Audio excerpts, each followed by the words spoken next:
अरे वो रावण जिसने खेल खेल में ही कैलाश पर्वत उठाई। एक बार रावण गया कैलाश पर्वत, उसने सोचा गुरुजी को प्रणाम कर ले। रावण के गुरुजी कौन है? शंकर जी।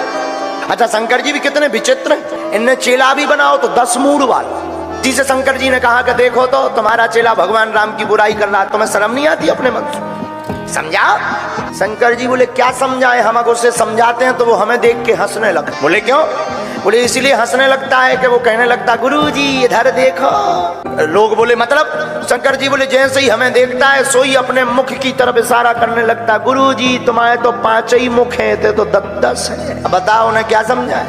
अच्छा, ऐसे लोगों को भला समझा भी कोई नहीं सकता। आज हमको एक पत्रकार पूछ रहे थे, बोले गुरुजी आपके विरोध में जो लोग हैं तो मंत्र ऐसा मारो कि उनकी बुद्धि सड़ जाए। हमने कहा भैया हनुमान जी रावण समझा उतरे, जब रावण नहीं बिना मरे सुधरो।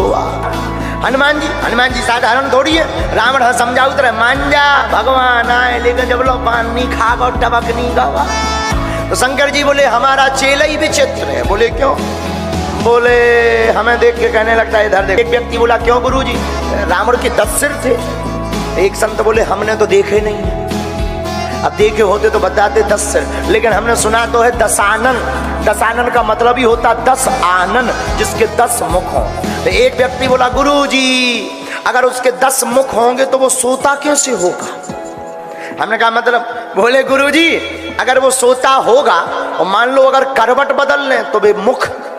हमने कहा कि भाई 2 उपाय हैं, जिसके 10 मुख है उसको अगर करवट बदलना है तो पहले उसे खड़ा होना पड़ेगा, फिर उल्टा लेटना पड़ेगा। और दूसरा जिसके ज्यादा मुख होते हैं वो ना सोता है ना सोने देता है।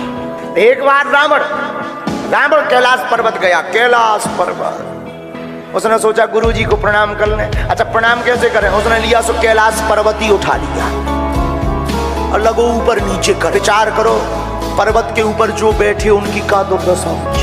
पर शंकर जी और पार्वती जी लगी हलवे। पार्वती जी बोली हुजूर ये है क्या? शंकर जी बोले चेला आया है हमारा। पार्वती जी बोली कर क्या रहा है? प्रणाम कर रहा है। ये कौन सा चेला है? शंकर जी बोले रावण। पार्वती जी बोली बड़ो गजब को चेला है, एकदम हल रहे।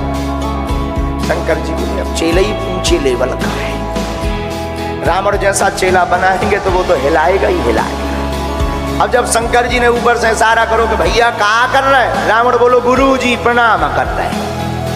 शंकर जी ने कहा भाई ऐसे कोई प्रणाम करता है? प्रणाम चरणों में करते हैं। रावण भी कितना बुद्धिमान है, रावण से जीत कौन सकता? रावण बोला ये एक बात बताओ गुरुजी आप बैठे किस पे हो? बोले कैलाश पर्वत पे। तो शंकर जी से रावण कहता है चरण तुम्हारे कहाँ रखे? बोले कैलाश पर्वत।